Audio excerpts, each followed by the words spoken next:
Hello, welcome back to my channel, and if this is your first time stopping by, I'm Lady Pava, also known as Luna Lamante. It is late o'clock, so if you hear any background noise, that is why. I was literally telling another spooky story before recording this video, and I started getting a cold spot, so I threw a sweater on, because But anywho, I wanted to share with you guys a true encounter that happened to me a few years ago in my adulthood when I was visiting my parents. This happened, I want to say about 3.5 years ago. Okay, this is when I was living in Connecticut and I was visiting my parents for the weekend. So on this particular day, my youngest babies were actually on the couch with me because they have a large couch at the time when I was visiting, a very large couch that kind of wrapped around the living room.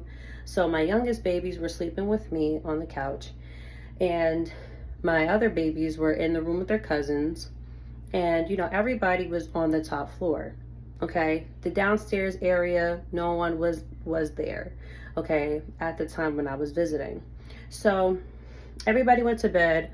I always have insomnia, can't go to sleep.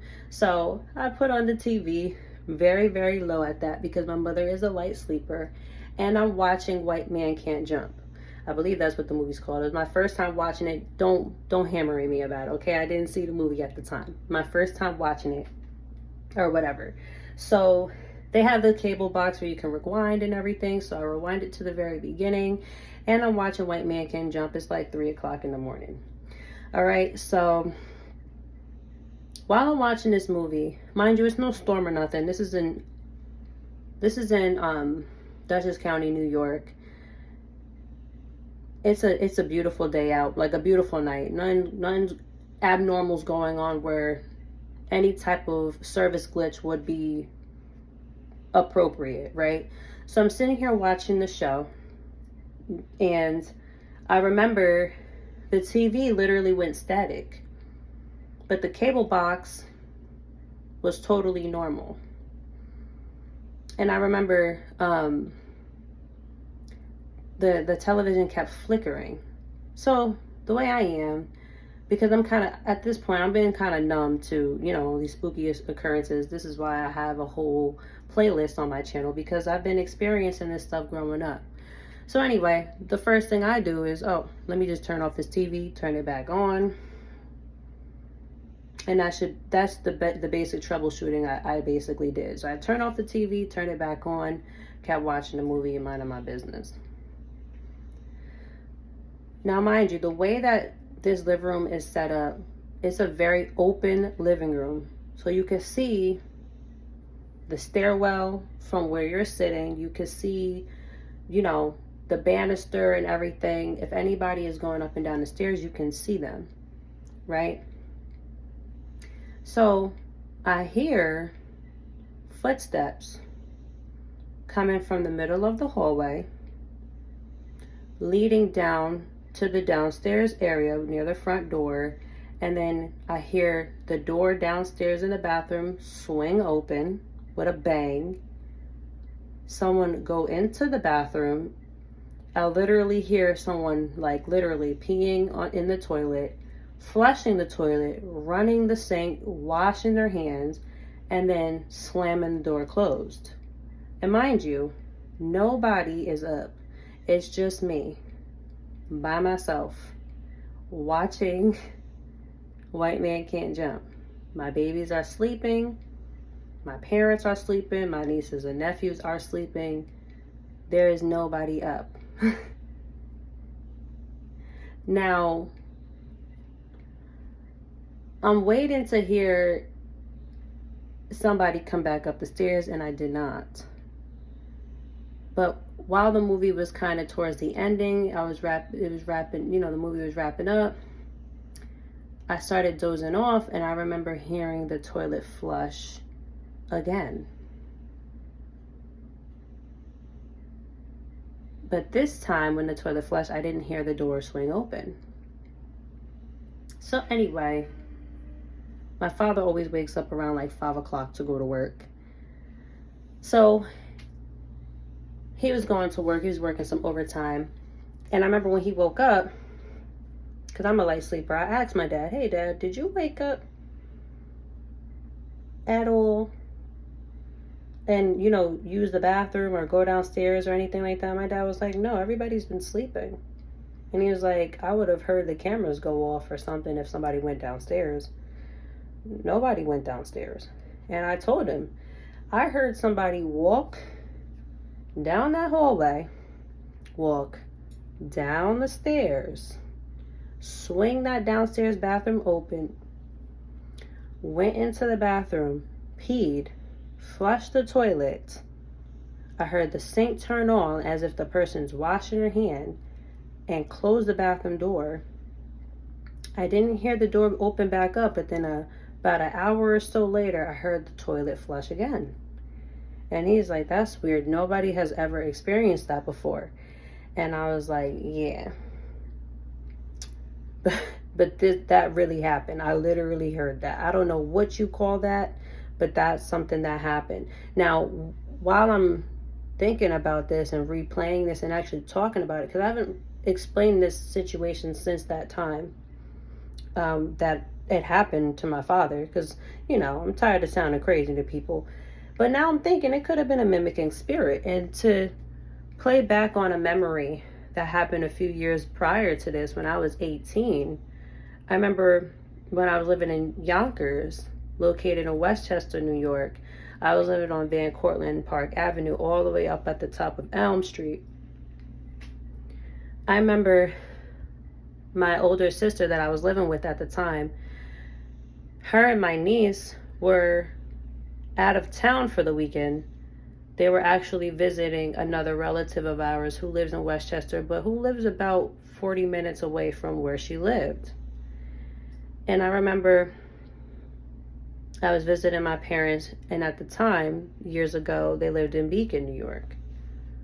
And I remember I was coming back into the house. My sister was gone with my niece for 5 days. And I remember this because me and her was communicating the whole time. And even the relative that she was visiting was letting me know that they would be back in about 5 to 6 days, because everybody knows I don't like being in the house by myself at the time.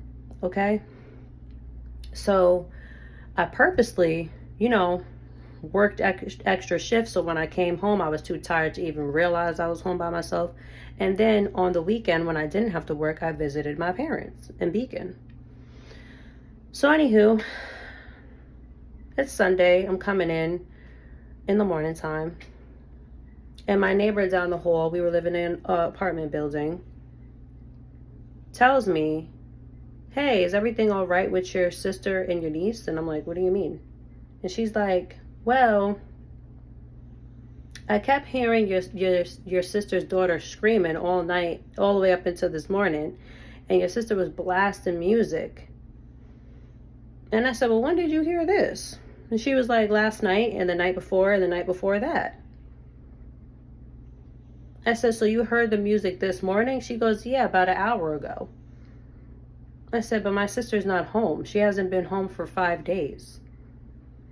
She's not coming home until tonight because she's visiting a family member who's about 40 minutes from us, and they went on a vacation. And she goes, what? I kid you not, you guys, I went into the apartment. The apartment was the same exact way that I left it when I was home after work that day. Literally the same way I left it, because I remember I was the last one there. So there was no way that this neighbor was hearing my niece and my sister at the time. There was absolutely no way. But that would happen quite frequently. Fast forward one time when I remember I literally woke up at like 6 in the morning, dropped my niece off at her grandmother's house, went to work in the square. My sister went to work at the restaurant we were working at in the morning.